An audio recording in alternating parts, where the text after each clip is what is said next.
Good morning, everyone, and welcome to Coffee with Casey. I'm here with Colby Smyth, some of our top agents, Colby Smyth and Pam Mooney. And you're going to see a big guy come rushing in here in about 5 minutes. His name is Billy Samson. So we may interrupt the show for a little LA clap for Billy showing up a little bit late. We also have our lender here, Mike Filan, who we call him Miracle Mike on our team. He handles a lot of transactions for our group. But the reason why we call him Miracle Mike is because we've had transactions that a buyer has required. You know, he wanted to use his own lender. The lender blew up within 7 to 10 days of settlement.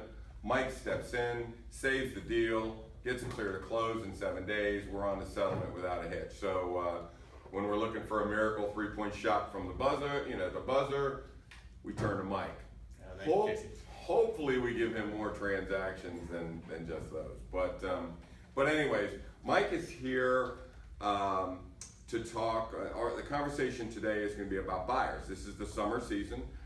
Summer is a great time for buyers to get out. Most people are at the beach, so it's not as hectic as it is in the spring. In the spring, we may have good house come on the market, 6, 7, 8 contracts. Before you know, the bidding goes on, and a lot of times buyers lose contracts because of that kind of activity.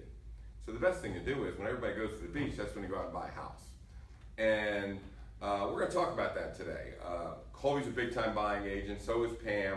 Mike handles the transactions, and I've been doing it for a while. So we're going to talk about who should be buying, who shouldn't be buying, how you buy, what the best way to buy, what kind of financing you want to use when you buy, how to find the best deals, and we're going to get advice from everybody. So it's Coffee with Casey and Red Bull with Colby, right? Red Bull.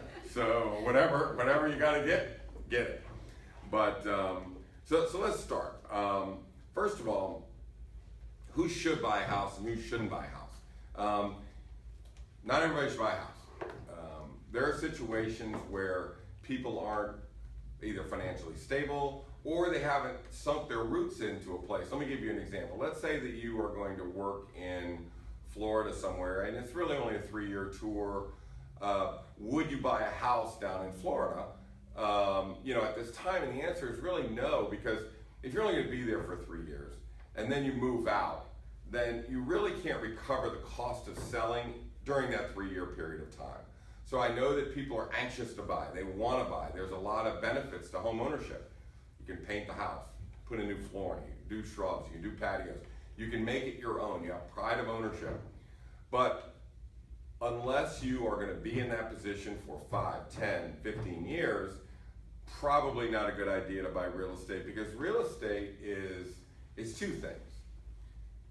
It's illiquid. I mean, there are some times when you just can't sell a house because the market is bad and it just you can't get what you put into it, so it's not advisable to sell the house.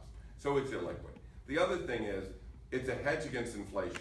So over a 30-year period of time, inflation goes up, your values go up, your mortgage goes down, and you build that equity in your house.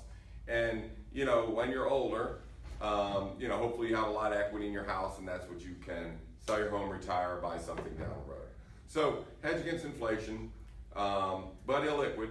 So I hear Billy coming in. Hello, Billy. Billy. Hey, we're just so glad you could make it. Huh? Sorry. We can now turn on the mics. I'm in trouble. So, just a word for you 30-somethings. If you want a job that you really don't have to get up early in the morning, or you're not good at it, real estate's a pretty good career. But anyways, let's get back to it. So I was saying that for some people, maybe it's not the best thing. If you're looking to get investment, then put your money in something that is a little more liquid, easier to do. But for those of you that have a stable job, know you're going to be living in a place, for a long period of time. You're renting right now, you're 30-something, or you've come into the area, you've rented for a year, you're looking around to see where you want to buy. Now's a good time to do it. And there's a couple real indicators of why. And, for the past 7 years, you haven't been jumping off the sidelines to go buy something because the market has been soft and you're not sure whether prices are going down or up. So, it was kind of a market in flux. There was no immediacy to get into the market. So So I'm going to start with this, why I think the market's getting ready to really have a resurgence. First of all, the first indicator is that prices today are where they were in 2007. So for the past 10 years, prices started here, went down here, and now are right up about here. So you have 10 years worth of non-growth in the real estate market that you can capitalize on. That's number one. Number two, employment has gone up and incomes have gone up. So as incomes have gone up and the price of housing has remained constant, it becomes a better buy. Now that's called the affordability index, okay? Now, the third reason why I think that things are getting ready to pop is interest rates back in 2007 were at 5.5 or 6%. Well, today they're 3.5%, 3.5 to 4%. So incomes have gone up, cost of housing has gone down, and the prices have remained stable. Now, in 2004, there was 28,000 houses sold in Fairfax County. In 2017, it was about 15,000. So you can see that the growth potential of buyers coming into the market is pretty strong. So I think it's time that everybody makes that move. If you're going to buy, it's time to buy. If you're going to move up, it's time to move up. So summertime is a good time to do that. Okay. So the reason why Colby is here and Billy are here is they are the under 30-somethings or 30-somethings, and Pam and I represent the over 30-somethings. Okay, over 35-somethings. But experience, but these are our buyers. The first-time buyers are coming out of the chute. I know you guys have yours, but they're coming out of the chute. You help a lot of buyers, so we're going to find out, a lot from you, how you find them, what they do, where they're looking, how you identify what properties they look for, what's best for them, and then we're going to get some real good information from Pam on things you need to do when you're looking for a house. So what's the first stop when you think you want to buy a house? Pick an agent. Huh? Talk to Mike. Talk to Mike. Talk to the lender. You go to Miracle Mike, okay? So we'll put his phone number and his name and his email address on the edited version, but just call Miracle Mike. That's where we send them. And then what Mike will do is pre-qualify you, and he'll go over the certain programs that are most popular for you. So if, let's say, you're buying $1 million house, it's different programs than if you're buying a $350,000 house. Absolutely. So, Mike, let's start with the first-time home buyers and when they come in, and let's talk about the certain kind of financing you can get, and then the benefits. I know you have FHA or VHDA, so let's talk about what's the cheapest somebody can get into a house, money down, and what's the most cost-effective way, how much money do they have to put down to get the best financing, best terms, and all that stuff. So let's start there. Well, typically when I'm going through the application for one of your clients, one of the big factors that I'm looking at up front is down payment. So, if it's a first-time home buyer that has no money to put down or very little money to put down, then we'll steer in one path. If they have been frugal and are a saver and they have a substantial down payment, then there's another path. They might have gift funds from parents as well. Right. What percentage of buyers come in there and say, I can get my parents to put up 15, 20% down? Small percentage? No, people are pretty fortunate in this area. So, I would say there's at least 10% of first-time home buyers around here whose parents are willing to help them out. Okay. And a lot of their money, here's another reason. If you go in and buy a CD, your CD is, I don't know, maybe 1%, maybe less than 1%. Exactly. But if the parent took that money and helped the kid by putting that as the down payment and gets a little 3% or something like that for the money that they lent their kid, it's secured against the property, it's invested in the kid, parents get a little more money. And I know that kids don't want to ask parents for a favor, right? But it's a business deal. Absolutely. It's a business transaction. You're going to triple the money, the income you would have got on that thing by putting the down payment. Well, let's go back and let's talk about, you had the story about the person that actually got $200 when they went to settlement or whatever. What kind of financing was that? Absolutely. That was a VHDA program. So this was a deal that I did for you guys a couple months ago. They had put a $1,500 earnest money deposit down. Okay. So what they were doing was 100% financing through VHDA. What VHDA does really is they'll come behind an FHA loan or a conventional loan at 97% financing or 96.5% financing with FHA. And their typical program is they'll do a second mortgage. Right. So on that 96.5% FHA financing, they'll do a 3.5% second mortgage. Okay. So And VHDA is Virginia Department of Housing Authority, is that? exactly. Yeah. Exactly. And what we did was we worked up a great estimate. We found out, what the closing costs and prepaids were, and you all structured the contract so that the sellers gave a concession to pay for those closing costs and prepaids. So out of their $1,500 earnest money deposit, they got $1,400 of it roughly back at closing, and basically got into a house for $100. So. Absolutely Nice. fantastic. Absolutely. All right, so, well, they put up the $1,500 minus the $100 they got back, so they put up $1,400 and bought a house. Okay, so I don't think a lot of young people may get it that it's not that, you can get into a house for very little money down with VHDA financing. Absolutely. Now, before, when we had VHDA, it was available, it wasn't. It was available, it wasn't. So nobody really used it, because it was just so hard to get. Now there's a consistent flow of those dollars. It's consistent. So it's dependable, so you can get that money to get in. So for the buyers, what comes first, the financing or the house, if you can get in for $1,400 down or $1,200 out of pocket and own something instead of rent it, then it becomes a function of, well, if I rented a house and it's $2,200 and I own the house, okay, and it's only $2,300, but after my tax break, it's only $1,800. You actually own it for less than you rent it. And the other thing is, if you rent it, you have to put 1 month of rent up front, plus a security deposit, right? So let's say that's, on this, it's $4,000. So to own it, it's, you put your deposit up, but your first payment isn't for 30 days after you buy the house. So in fact, you can get in up front cheaper to buy it than to rent it. Absolutely. And you're paying your loan balance down versus with renting, you're just paying that $2,200 in equity. So. Yeah, that's not just interest payments, that's actually, now, let me just stop for just 1 second, okay? Because I want to get back and I want you to talk about the tax write-offs for the young, and Billy, you can handle that if you want. Well, no, Mike can touch on it. I just wanted to bring that up because I don't think a lot of first-time home buyers understand the difference in renting and buying.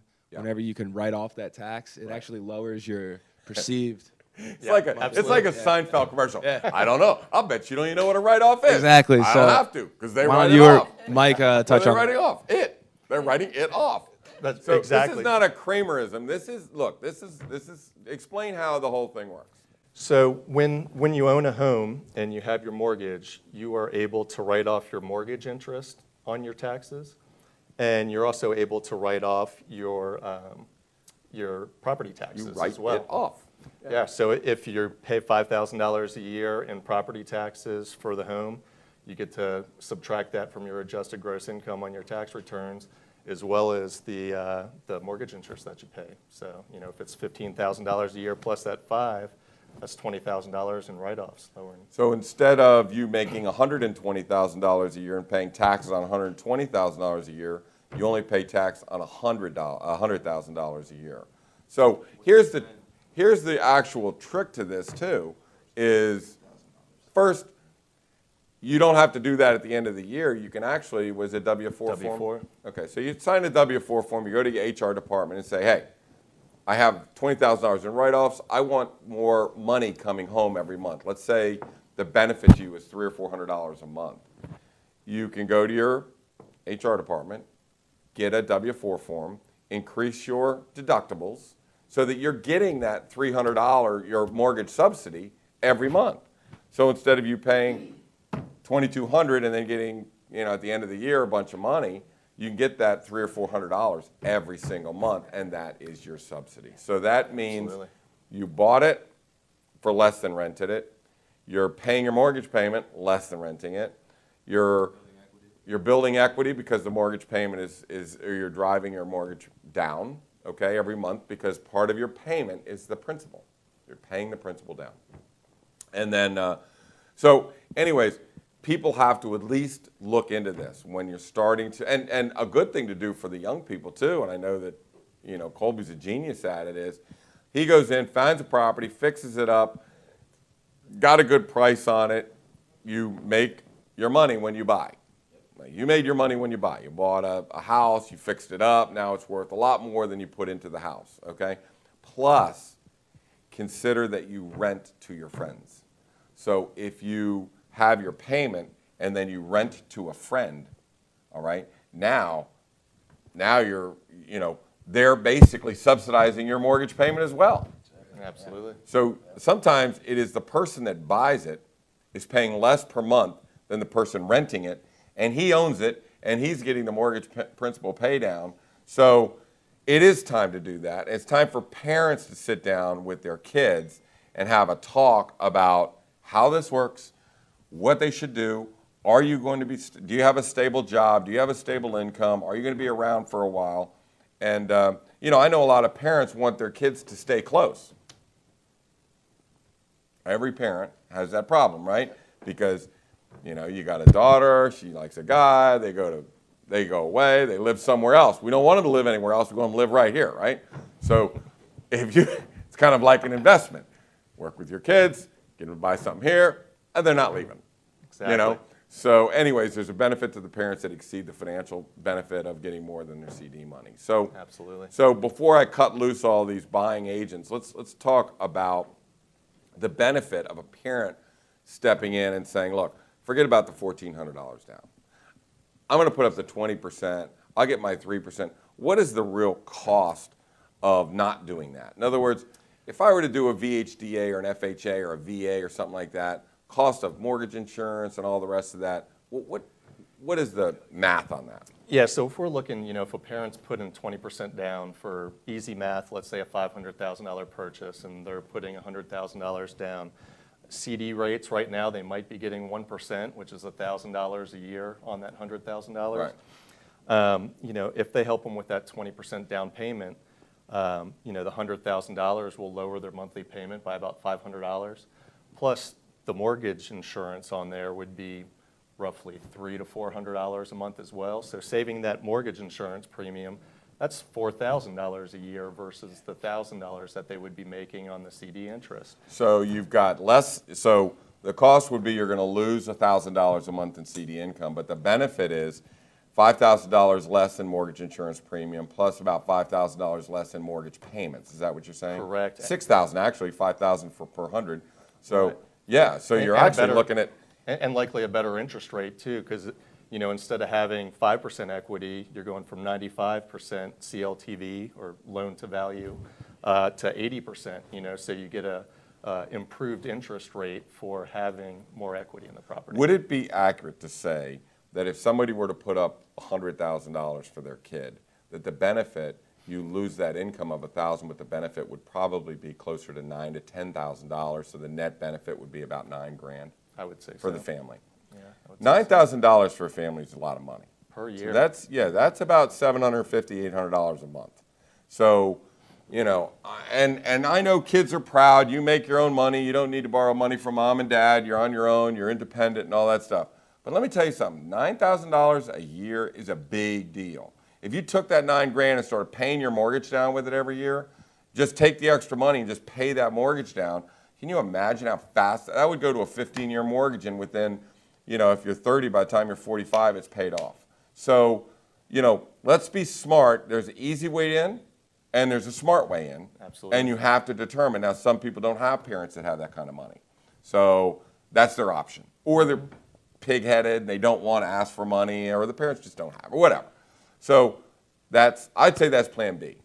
Plan A would be, I think we need to have a talk with your parents, because this makes good financial sense. And a lot of parents, you know, have the money they have because they're smart with their money. You know, Absolutely. they're just not stupid. And they don't want their kids starting off being stupid with their money too.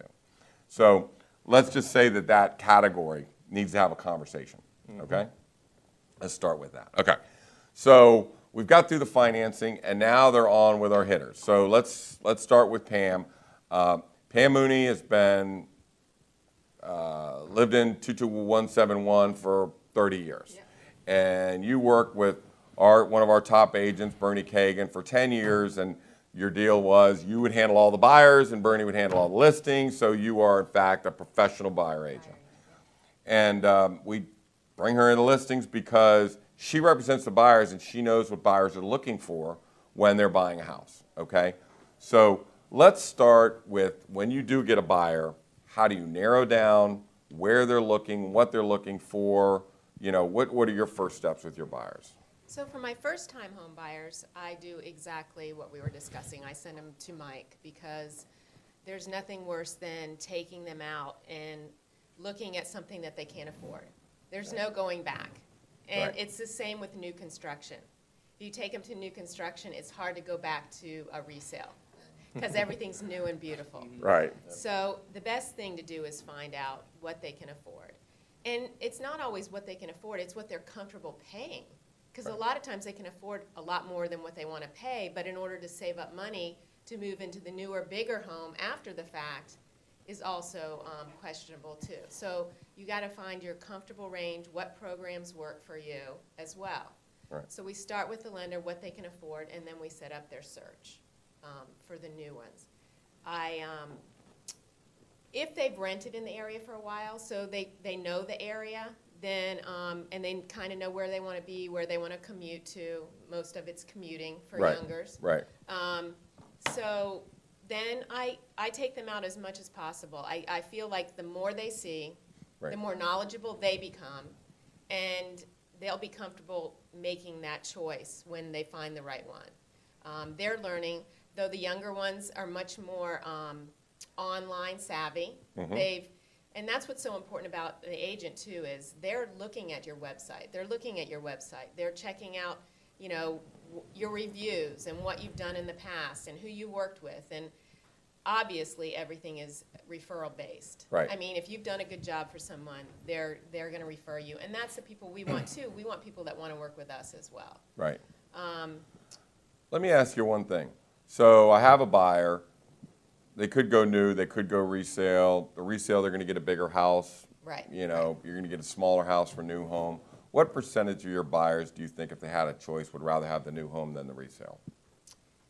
Because you guys sell a lot of new homes. Right. We do sell a lot of new homes. And everything around here is schools Right. and commute. Mm-hmm.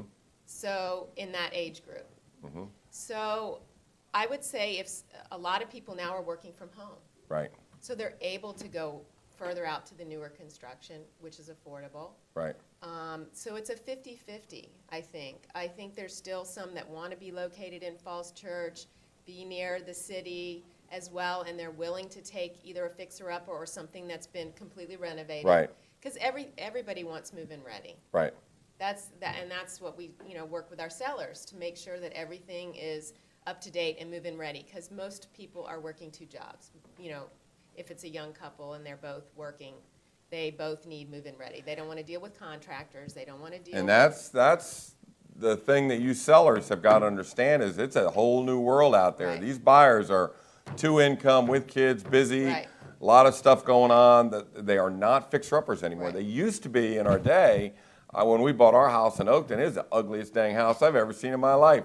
I mean, it had purple walls. It's like, oh my God, we'll Yeah. take it, you know, because right, because you get a good deal, paint the purple tan, you look great. But I'm not sure that today's buyers have the vision, or they just don't want to mess with it. They're like, you know, just get me something new, Right. turnkey. So as far as the sellers are concerned, it has to be turnkey. Buyers just don't have as much vision as they used to have. Right. So make it easy on the buyers. Exactly. Okay. Exactly. So your first-time home buyers, then I'll move on to Colby and Billy. The first-time home buyers that you get, do you see a lot of them using money from their parents? Do you see them not using money from their parents? Or are they move-up buyers? So they already have a townhouse house, they're moving up?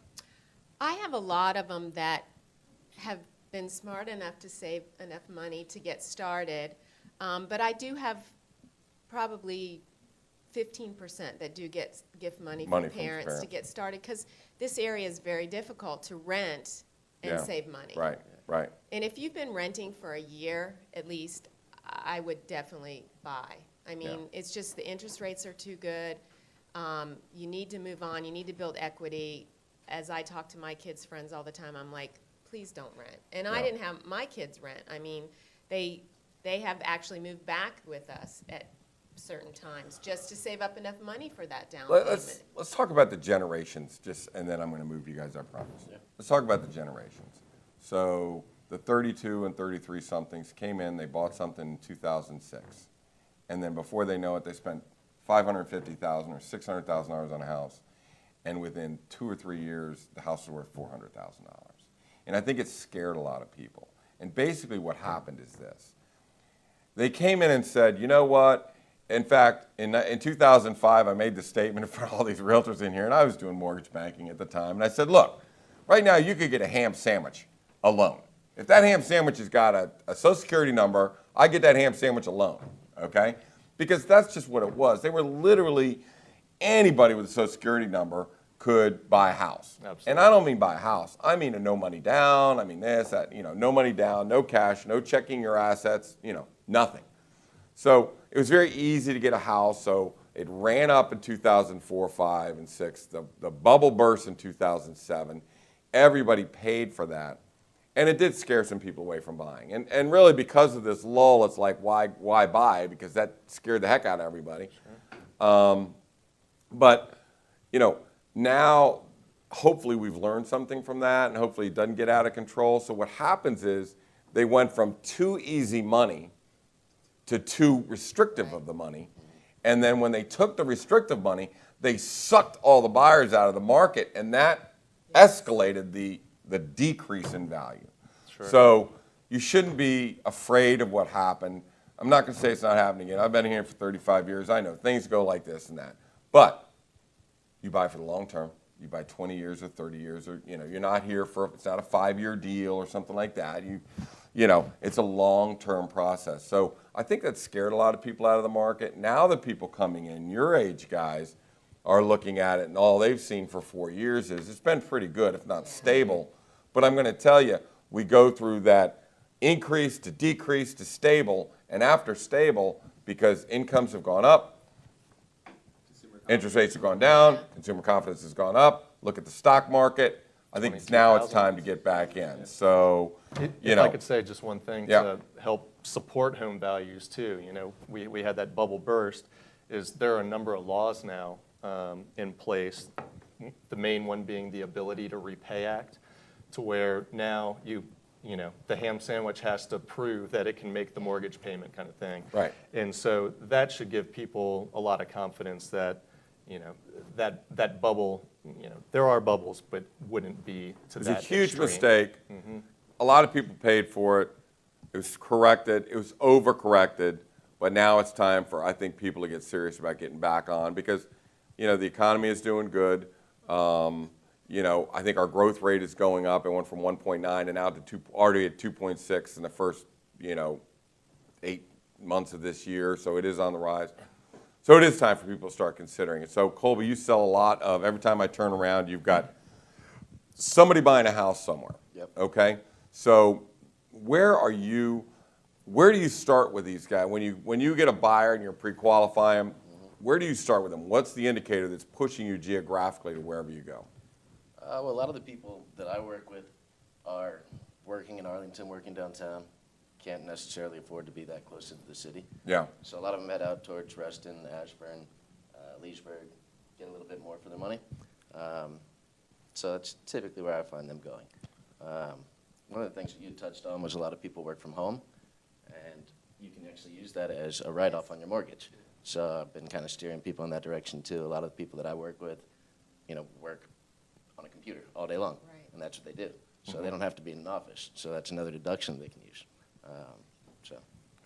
And they can write it off. Write it off, yeah. And they even know what it is. Exactly. Right? Yeah. So the mortgage deduction for your home write-off is you take the percentage of the place that you're working, your office space, whatever percentage that is of your house, Right. of your total square footage, then that is additional write-offs that you have over and above the stuff that we were talking about before. Yeah. Okay? So major financing your guys usually use. You're dealing with 30-somethings, right? They're usually about your age and whatnot. Are they putting up, are they going with VHDA? Are these first-time home buyers? Are they moving up? Tell me about what they're doing. A lot of them are putting down 20%. 20%. I know a lot of people who, you know, in this area, there's a lot of money. And Yeah. so a lot of them have help from their family, but a lot of them are making good money. You know, Yeah. there's a lot of people with great jobs around here. Yeah. So the people that are making good money and have been smart about it over the past few years have been saving enough to actually put down the down payment. Right. A lot of my clients are looking for 10% or 20%? both, but a lot of them 10. Can they get out of PMI at 10% down? Well, we do typically, what I do is write up estimates. Say you're going to put 10% down. Yeah. I'll show people all of the options. So if it's somebody that gets big bonuses and those kinds of things and think they'll be able to pay down their loan quicker, a lot of times we'll still do monthly mortgage insurance because they get a little better interest rate. Or they can do a no MI option, which is called lender paid mortgage insurance. And so if the rate for 20% down is 4%, maybe they pay 4.25%, slightly higher interest rate, but they don't have any monthly mortgage insurance, so the payment ends up being lower. Okay. And they just get, you know, additional tax write-off, you know, since they have a So the slightly difference higher interest rate. between then, the difference between a 20% down and a 10% down, okay? Let's say in a $500,000 house. Let's say, is it a quarter point or half a point? It'd be like 0.25%. The mortgage insurance is also credit score driven. So, Okay. you know, it depends on somebody's credit score. But if they have good credit, it's probably about 0.25%. You know, on So 500. I'm a numbers guy. Yeah. So let's say a 1/4% of $500,000, right? We're talking about 100 12. bucks. Yeah, you're talking about $100 a month. Yeah, Okay, 100. so the cost of putting down 10% instead of 20% is $100 a month. Correct. On the rate, basically. Right. And if they had monthly mortgage insurance, it'd probably be $150 for the monthly MI. So it'd be Yeah. maybe $50 more expensive than if they had the no MI option. Right. But like I said, if they're able to pay it down quickly or whatever time frame we look at the numbers, they can get rid of that monthly mortgage insurance and then their payment would decrease by Once it that. hits 80%, correct? Or 79%? 78%. 78%. Yeah. What's that? At- Oh, okay. Yeah, loans to value at once you- 78% of the original purchase price, the MI Insurance. automatically drops off. Or if they think they have 80% value, they can request from their Appraisal. servicer to get an appraisal, and if it shows they have 80% or more, they'll remove that. But you got to be Opposed to smart going in, refinancing. right? I mean, you got to get the right financing for that. That no, hey, I may be paying this thing down. Right. Well, that's why I always have people talk to you first, is because they assume they got to put 20% down. So I like to have them speak with you so they can kind of figure out the different scenarios that they can actually use. Because a lot of the time, people just assume you have to put 20% down. Sure. And we talk a lot about, you know, all right, well, here's what the numbers look like if you put 5% down. Here's what it looks like if you put 20% down, and Right. and everywhere in between, so that they can make their best financial decision. Look, I'm just going to tell you, your first stop is with a qualified lender. Forget about the internet lenders. Forget about all the stuff you can go on and e-loans and all that stuff. Just forget about it. You know, a mortgage banker is worth their weight in gold. A local mortgage banker is worth their weight in gold. There's a lot more to discuss than just, you know, what an interest rate is going to be. And I'll be honest with you, as a listing agent, if somebody walks in and says, I've been pre-qualified through e-loan or any of that other stuff, we won't accept it, because they can quote you all they want, but they're not somebody that's going to show up at settlement with the money that they said. That's why we have to use Mike, Miracle Mike, you know, for some of these transactions, because an internet loan will blow up. So forget about the internet loans. Go talk to a qualified mortgage banker. Mike is one. There are others in town. If you know somebody, don't go with your buddy or a friend. Go with a really top-notch person that does this every day. Okay? This is business. This is not your family or friends. This is business. Okay? So let me ask you some more stuff about, because you're really successful and you really have closed a lot of friends. When they're starting out and they're basically your age, are you looking more condos, townhouses, single family detached? What are they trying to get into? Because we have a step. When you're young, you buy, and they say, oh damn, I need something bigger, and then they move up, and then oh dang, we need something bigger, and you end up moving up 2 or 3 times. Are they maxing out what they can afford now, or do you think they're being more comfortable with it? I think they're more comfortable. You know, I try to steer people not towards the top end of their budget. So if they can afford $700,000, I kind of push them towards a $500,000 house. I think it also depends on where they are in their life. You know, are you 28 years old and you want to have 2 of your boys as your roommates? I think it's a great idea. Quit paying somebody else's mortgage, buy the house, have your friends move in, let them pay your mortgage. You know, if you're 35 and you're married, maybe you're thinking more so about school district, single family, 4 walls, you don't want neighbors, you know, having a yard, kids growing up in a yard. I mean, you're looking more long-term. So long-term, more single family. You know, people that don't want to deal with the upkeep of a yard, townhouses, condos. Right. Yeah. Are you doing any move downs, or are you basically, well, you guys also pick up things a lot at open houses. You meet people at open houses, they're looking for this house. Yeah. They may or may not have a realtor. They may or may not have talked to a lender.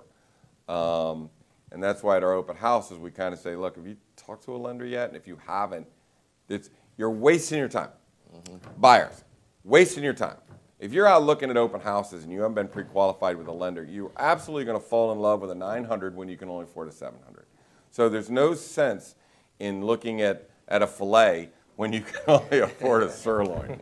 So if you go to Miracle Mike and he says, hey, you're a sirloin guy, you know, don't be going out looking at fillets, because then you're gonna be disappointed. But when all is said and done, and let me just comment on that, you know, what you're saying is, when a buyer walks into a house, they're going to know it when they see it. Don't buy something where you're settling for something and then 3 years later you're going to have to buy something else.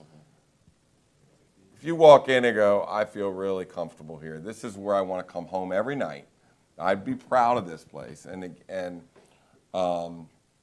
you know, Pam said something before, and I'm old, so I forgot what it was. I was just going to say it. But, you know, you just want, I know you want to be comfortable with what you do, but you also have to be comfortable that you don't have to move every 3 years, because it is expensive to move. So try and figure a way of getting in there, affording that house, like you say, rent out to some of your buddies, so maybe you can afford a little bit more. But the income you get from your buddies is not something that can help you qualify. Is that right? I mean, they can't. So you have to qualify on your own. Right. Okay. Parents can co-sign them. Yeah. Immediate family members can. Are they co-signing on the 20% down conventional loans, or is it just FHA-VA? No, on conventional as well. So Oh, okay. they can do 95% conventional financing and have a parent co-sign. And 20% can be a gift letter. Oh, yeah, it can. Yeah. It Okay. can. All right, Absolutely. so let's switch over to Billy. Billy is, for those of you that haven't met Billy, was a lender. He was a lender at a time, and you know, when Billy did his loans, we'd give him a loan, and it takes 45 days to get a loan through. Miracle Mike does them in 10, but Billy was doing them in 10 days, clear to close. So I find that kind of remarkable. Eventually, we talked him into switching out of the mortgage banking and coming over and working on the dark side with the realtors, where he's done a great job. But Billy is the representative of that 30-something, out of college, has a good job, has good income, smart guy, doesn't want to throw his money away on rent. So he's a prototypical buyer. Now you're going through that process right now. Right. So first, I would say everyone that's my age was scared off by our professors in college, right? So we all saw our parents lose money. We saw friends, older cousins lose money in 2007, 8, 9. We all went to school in 2009 through 12, where all of our professors are saying, don't buy, you know, you're going to lose all your money. The capitalism is evil, blah, blah, blah. So I think everyone is kind of shook.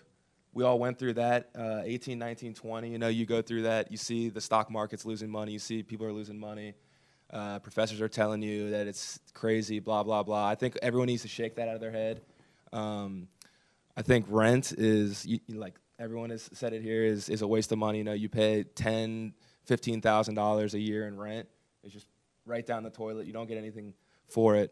So I think that my generation, you know, the 32-year-olds and over went through it. I think everyone that's, you know, I'm 27. I think we need to shake out of it that we're scared. You know, we need to have a talk with our parents and have a talk with Mike or a lender, and we really need to see that, you know, that it's smart to buy.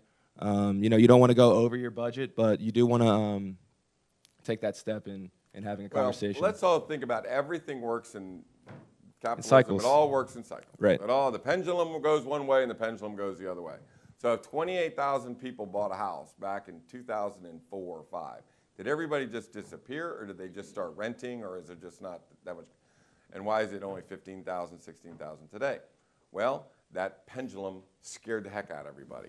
Now, when that pendulum starts swinging its way back, Now, the successful people are the people that forget about the myths and worry about the reality. And the reality is that it makes economic sense to buy instead of rent. It just makes financial sense, you know?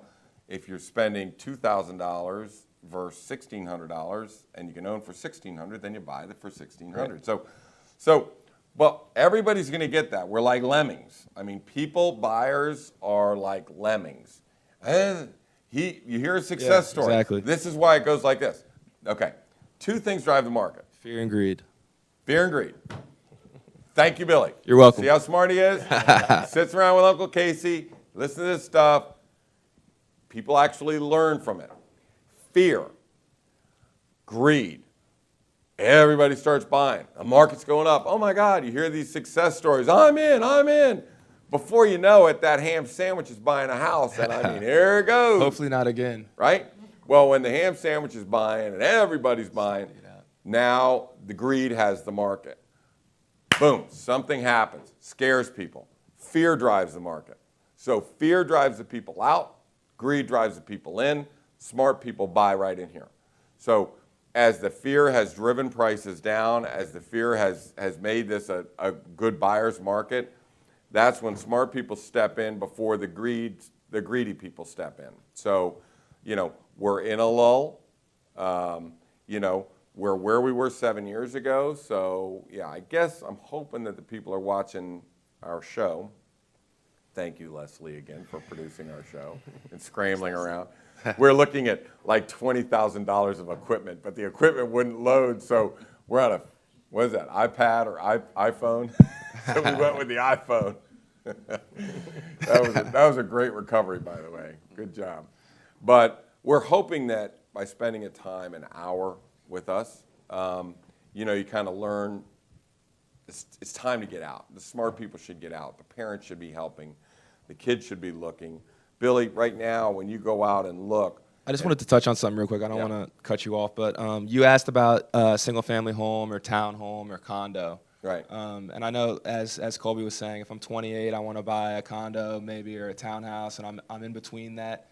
I'm going to have 2 or 3 roommates. It's smarter to, and our next step in life after having your boys with you for 4 or 5 years, you have your girlfriend, you guys get married, you're going to have a kid. I think cutting out the condo to townhouse move is smart. You know, there's transfer taxes, realtor fees in there. So I think if you cut out the condo and just go straight to the townhome, a lot of times a townhouse is as affordable as a condo is with condo fees. Right.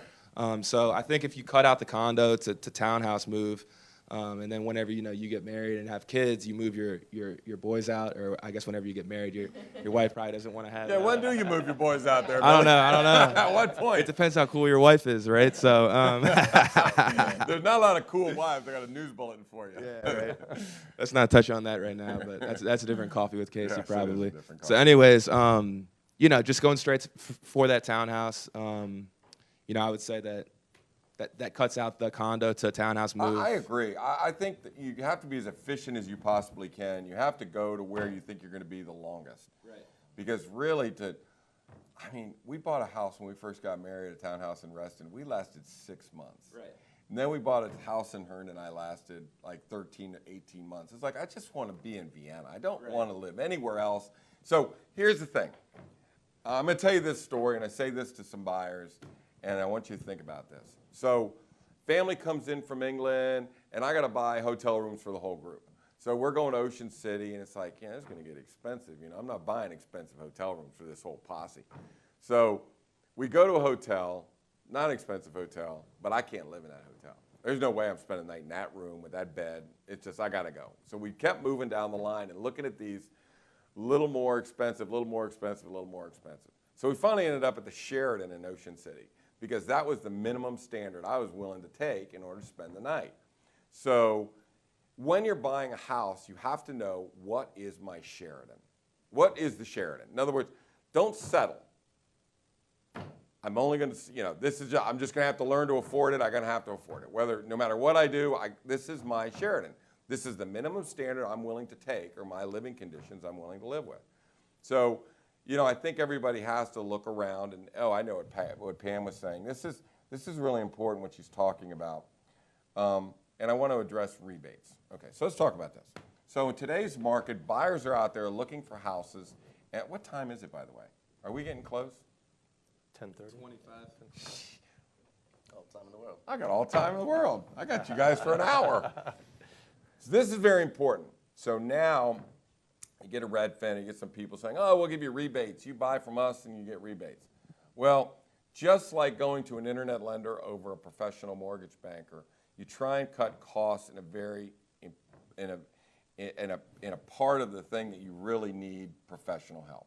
Okay, so Pam said something that was really important. Like, we go out, it's best for you to get. I show them as many houses as possible. I get as educated as possible.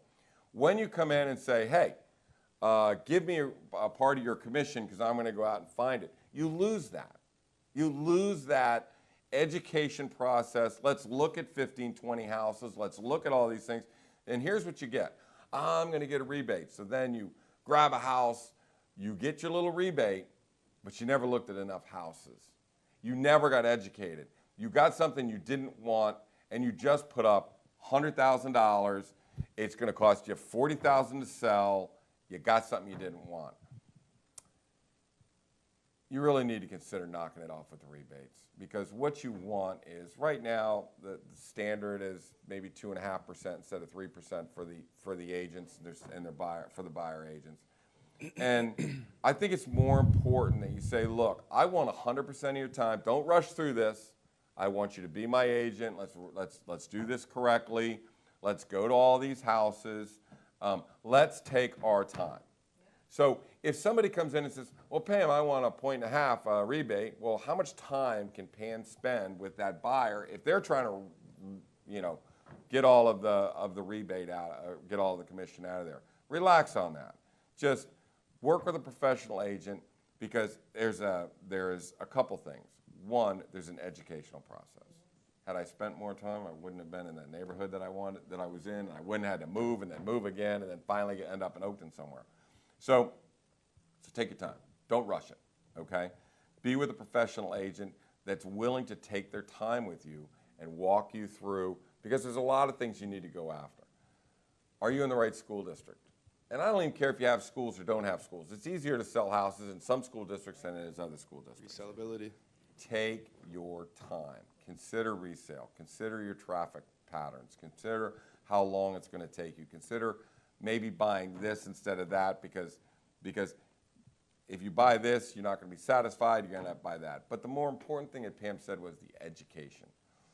When we sell houses, we have 5 contracts. And the people that get it are usually the people that know the neighborhood, know the market, know the house, know the pricing, know everything about it. They know we price that right. They know it, and they want it. So when you buy, a lot of times there's 3, 4, 5 contracts in there, right? So the most educated buyer sometimes gets it. Now, the education process may mean that you put a contract in and you don't get it, and you're lost. You kind of look at it and go, hey, look, I'm telling you, forget about what they're asking for the price. Start focusing on what it's worth.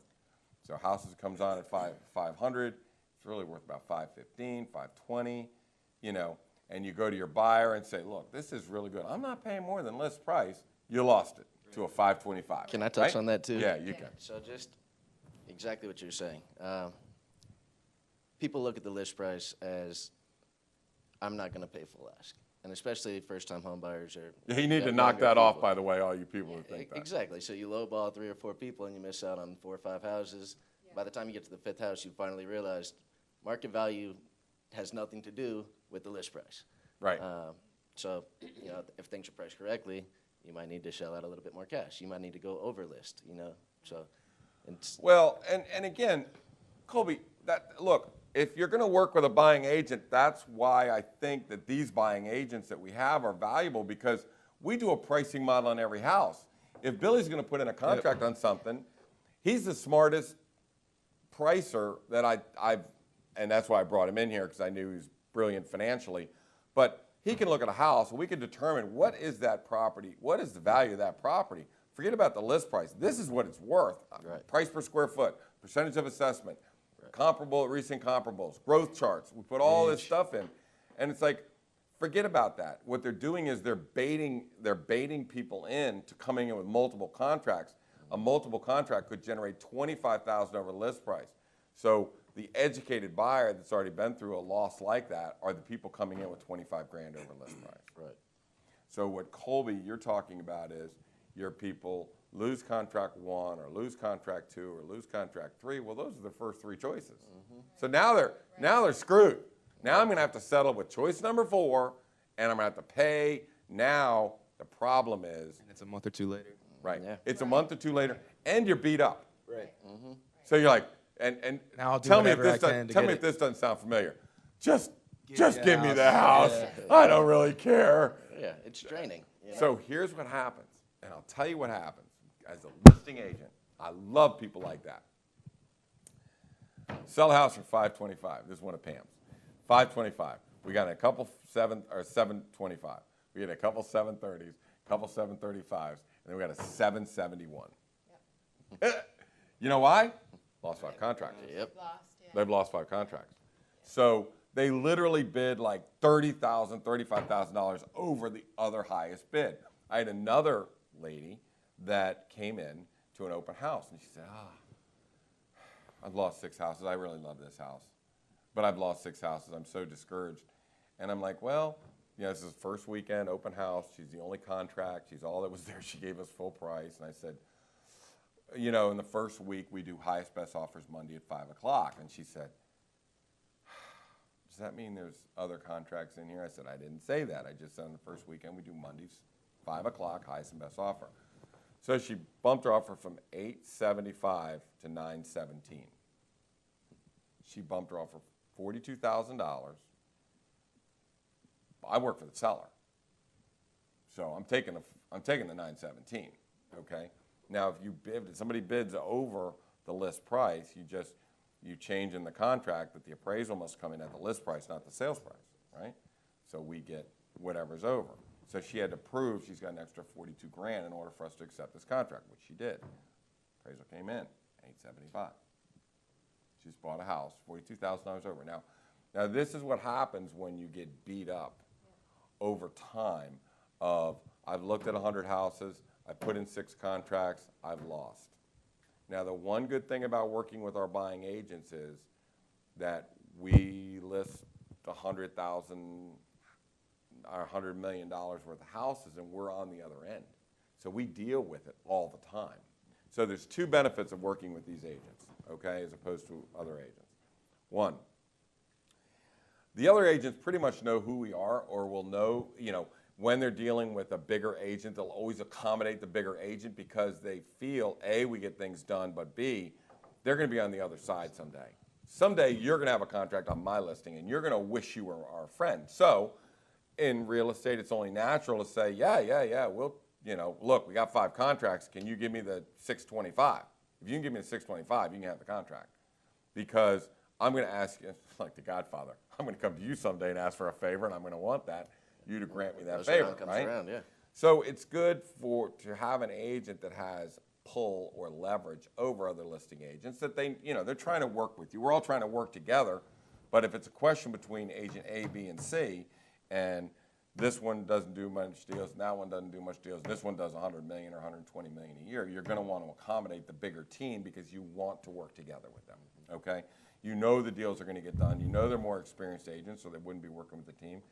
So that's another reason. So a couple of reasons to work with our agents, and I'll just promote them for 1 second. 1, they have the leverage of being on a bigger team, so they'll get more, hopefully, feedback from the other agents. And in most cases, we've already worked with you before. We've already worked with that listing agent before. 2, pricing experts. They know what the price is before they go in. And 3, they have insight into the listing agent side of it because Colby negotiates deals, Pam negotiates deals, Billy negotiates deals. We're negotiating deals all day long, every day. So we know how the rhythm works of what are people looking for. Let's talk about buying and what buyers are looking for, because I have some time. When we analyze a contract, well, how do we analyze a contract? Okay, well, the first thing is down payment. Again, we go back to Mike. If I have a buyer that has a VA loan, back of the pack, just back of the, FHA, VA, no money down, back of the pack. Why? Because a little bit more difficult to get the appraisal for those, okay? If we have a 20% down, that's good. When's the settlement date? That's good. What is the contingencies? Home inspection contingency, financing contingency, appraisal contingency. So there's contingencies all throughout this contract. Home sale contingency. The worst. So when you're going, thank you. Just let's talk about Renters are great buyers. Yeah. let's talk about sell first, buy second. Yep. Later. But so when I'm looking at a contract, we're analyzing all these things. In fact, we have a spreadsheet, and there's 8 contracts. We have a spreadsheet, and it's green. This is good. This is good. This is bad. This is bad. This is bad. So what can you do to win the contract over and above, over and above the other contracts you're competing, other than just the financing? Okay. So contingencies. Make it contingent on a home inspection, but say the home inspection is for informational purposes only, right? Yep. And it's our job to convince the listing agent that we are not the enemy. We are your friends. We are, we're going to play nice. We know that the price reflects some of the wear and tear on the house. So we're not going to focus on wear and tear. We're going to focus basically on, is the plumbing working? Is the electrical working? Is this house going to blow up? Is the foundation sound? Just the structural features of the house, So we're not going to beat you up over the home inspection. We don't do that. We're listing agents, so we get that. So to assure the listing agent is important, that we're not going to mess with them on that. The other thing you want to assure them is a buyer needs to send a letter to the wife of the house, right? We're guys, girl, she gets it, I don't get it, But these women will write these letters on how they love this house and how their family's going to fit. How their in this kids house. are going to grow up and their How dog's they've going to run around in the backyard. And sometimes you'll look at the sellers and go, all right, I recommend contract number 3. Absolutely not. We're going with contract number 5. It's like, what do you mean contract number 5? He wrote a letter. What are you talking about? You're losing 10 grand here. I don't care. I want my house in the care of this woman and this house. Is it powerful? You bet it is. Now, do I go back and say, all right, bump your contract 10 grand and you get the contract? Okay, because I'm not walking from $10,000. You can't let a seller walk from $10,000. But I will go back, and it is a determining factor when selecting between multiple contracts, that you do love their house, that you will respect their house. I mean, they've raised kids here. They've had dogs here. They've gone to school. They've lived in this house. They've raised their family here. They wanted to know it's going to another, good family or good people, or this is where we want to live for the next 30 years. So that is important to reach out and do that. And if a buyer goes to an open house and the agent is there, it's nice to be nice to the open house agent. Just say, oh yeah, I really like the house. Don't say too much. Don't tell me you've lost 6 contracts. Don't tell me anything I'm going to use against you in a contract presentation. Yeah. Just say, oh, this is very nice. I really like it. No, my kids are, just be friendly. But don't give them any. If you say the wrong thing to a realtor, it could cost you $30,000. As a buyer, you really got to be careful what you say to the listing agent. Yeah. Especially when your agent's not around to shut you up. That's right. That conversation, I never would have thought of saying highest and best offer Monday at 5 o'clock had she not disclosed that she lost 5 contracts or 6 contracts. Yeah. I train my buyers to go to open houses and scope out information as far as, because they don't know at that point that they're with me or that we're considering writing a contract. So I'll say, just ask about the condition of the products in the house, and then do you have any offers? Yep. So I have them scope the other agent out for me before we consider writing. And a lot of times the open house agent will say something dumb too, right? Yeah. We need to move it, right? And that's like, okay, well then maybe they're moving south and they have to be there in 2 weeks. Exactly. And then they've just lost, okay, well they need a contract today. Yeah. So, it is Sellers, buyers. Yes. Exactly. We walked in, and in the old days, I was walking in with a contract on this house, and I had it. I'm just one last walk through me to check it out, and the lady goes, oh, are you thinking about writing contracts? Like, I think they might, My husband's been down in South Carolina for 5 months. I miss him so much. We've already have a house down there. We just got to dump this house. I went, that just cost you 30 grand. Yeah. I went right back and told my client, I said, we're just dropping the price 30 grand and see if she'll take it. She took it just like that. I swear I had a contract written back in the old days. You'd write a contract. I had a contract in my briefcase, and literally is going in just one last walkthrough, and she said that, and it's like, that just cost you 30 grand. And that's the same with this showing time and showing now that they don't talk to the seller when they show. It's so important. Right. Because when they used to call them and talk to the seller and say, oh, we want to show at 4 o'clock, they'd give them the whole verbiage of what's going on. Well, we've had no showings in 4 days, so it would be lovely if you came. I'm like, really? It's just no contact is like the best. You don't know what to say or what not to say, so just be nice, Yes. be friendly, and don't give any information out. Just be cordial. And it all boils down to business is still personal. And when we do open houses, and we all do open houses, we sit in open houses most Sundays, we're looking at the buyers. We know who you are. And I know the people at Airhill, we knew who they were, and I knew who the backup contract was, so you know them. So here's what you want to think about. Just don't be picking the house apart. Right. Don't think that you're going to pick a house apart and try and get that guy to drop that price, because what I'm thinking is, I don't want this guy in a home inspection. Home inspection, exactly. You know what I mean? Yeah, if It's you're like, picking I'm things not apart getting right this now, guy's yeah. crosshairs during a home inspection. He's giving one of these, I don't know about that. Is that broken or, oh, gee. I'm like, nah, you're not my buyer. But people come in and go, oh, yeah, I really like this house. And they're friendly and talking about their kids, and that's okay. You do want them to like you. You do want them to know who you are. And a lot of times, we're pulling for that person to get the deal. And, we look at the agent. They're an experienced agent. We met the buyer. They're nice people. And it's like, hey, I got 4 contracts. I'm not sure who those 2 are, but I know who she is. And I'd really like to sell to her. I think it's a perfect fit for them. You're an experienced agent. We've done a deal before. I'll tell you what, the highest best offer was X amount of dollars. Can you match that? And if you can match that, we'd be happy to work with you. They'll match it 100% of the time. Every single time. So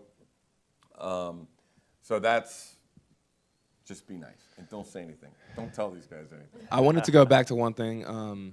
When you were talking about resale or new construction, Casey or Pam or Colby, can you guys touch on going straight through a builder and not being represented? Because I know the dangers of that. Please, God, let me talk about that. So please talk about that, because I know a lot of my Just friends. please, let me talk a lot of my friends right now, they're first-time home buyers. They're not as educated, and they think they might be able to work out a deal with the builder and cut out the realtor, and then so. I think that's a huge Everybody thing knows to it. touch Kelly on. knows it. I get the call 3 days before settlement with the builder. The builder is, get this, their house didn't appraise. She went right to the builder. House didn't appraise. She has to come up with another $25,000 or risk losing the 35 grand she has in deposit. You either show up and settle on this tomorrow with another 25 grand, or you lose your $35,000 in thing. And we are frantically trying to help, but it's too late. You signed a contract. That's what it says. It doesn't have an appraisal contingency in there. You use their contract. The commissions are built in. Don't think you're going to save a lot of money. It's only 2 or 2.5% or 3 or whatever it is. Don't think you're going to save that money. But I am telling you that a builder is a professional seller, and they're out for their own special interest. And should that thing appraise, you got to come up with the rest of the cash. That's all there is to it. It was the builder settlement company, the builder's lender, so you're on their home field advantage through the whole thing. What chance do you have? So of course I'm calling attorneys. Can you look at this? Can you get them out? And they're like, absolutely not, man. They're tied up. Ironclad. You're right? done. No good faith. None of that. Yeah, So, I just had an go issue ahead. with that as well.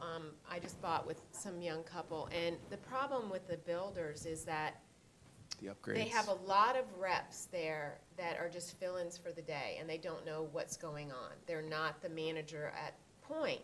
And they'll say, oh yeah, this is included, that's included, this is included, and then you go to write the contract, and it's not, and they price something out for you. And you need to have everything in writing. Remember, this is the builder's contract. This is not an NVAR or a Virginia contract. This is the builder's contract for the builder. Right. And there's a lot of fees that get put on the buyer that should, in a normal situation, go to the seller. Right. And they're footing it to you. So it's very important to have a representative at new construction, absolutely. And your lender. And lender. And your lender. Yes.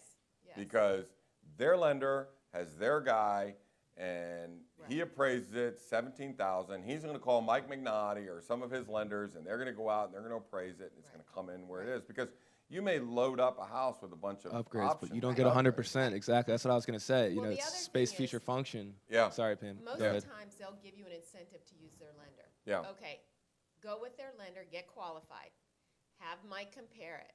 A lot of times, they throw in a ton of extra fees, like with me. I just bought Origination origination fees, fees yep. and stuff like that. That bonus they're giving you means absolutely Nothing. nothing. So you want to get qualified with them if you have to get the house. Then I've had several people that they can't provide them the program they need. They have to give you the incentive, and you can go with your own lender. If they cannot provide the loan that you need to buy that house, you can use your own lender, and they have to give you that incentive as well. So you could get both if you, I want a pit bull working on my side. yeah, absolutely. You got to have your own pit bull. Sorry, guys. You're talking about $20,000, $30,000, $50,000. You have to have. Now, what Pam's talking about is when you go to a lender, you say, give me your good faith estimate. What's everything going to cost me here? Right. I mean, because they say, I'll give you $8,000 if you towards your closing costs if you use my lender. Well, if the rate, so here's how interest rates work, okay? So you could get a 4% interest rate and pay 0 points. Or you could pay money and the interest rate would go down, okay? So let's say that they come in and say, we'll give you $8,000. Well, the interest rate is 4.5 instead of 4. The cost of increasing it that half a point is far exceeds the $8,000 you're talking Right. about. Right. So Mike's a nice guy. Miracle Mike, just sit down and say, here's what I have. You know, it's kind of like, do we think we're paying too much for a phone bill? I don't know, give it to the phone bill Right. competitor. What would your rate be on this? Is yours cheaper or more expensive? You have to shop. Don't take one. Well, he said he'd give me $8,000. I know that's impressive, but he'll do 4.5, and you probably, you know, at that rate, you get more than $8,000. But Or the same $8,000 and a lower rate, you know. I mean, it's just too dangerous unless you have your own person that's representing you, or your own lender, or your own realtor doing that when working with builders. Okay? They have different contracts. I mean, it shocked the heck out of me to say, did you sign a contract that didn't have a appraisal contingency in it? Well, yeah, but the builder's going to say, well, it's a $400,000 house. We dumped $100,000 in upgrades, so it's $500,000, right? No, Right. because the upgrades aren't space, feature, function. You don't Right. get 100% of what you upgrade. So that $100,000 might only be $50,000 in value. Right, and a lot of builders will not tell you or give you an idea of what the cost is when you go to the design center ahead of time. I try to get my clients to say what they pretty much want, and we try to get a price estimate beforehand, because that's the exact problem. They go to the design center and they put another $60,000 in, and then they can't appraise. Right. Or I tell them when they go to the design center, they have to compare it to what other properties are and make sure that you're going to stay in an appraised value. Yeah. And that's You know. where having a good agent can pull comps for you and say, hey, you're going to Right. pay $525 for this place. The next highest one that is sold is $475. Right. You know, Right, do you want to do that? yeah, That's another topic. yes. Here's another topic, okay? So you're buying a house, okay? Now, we have a couple situations. I have one situation that's going to happen. It's happening. We're going to launch this house in 2 weeks.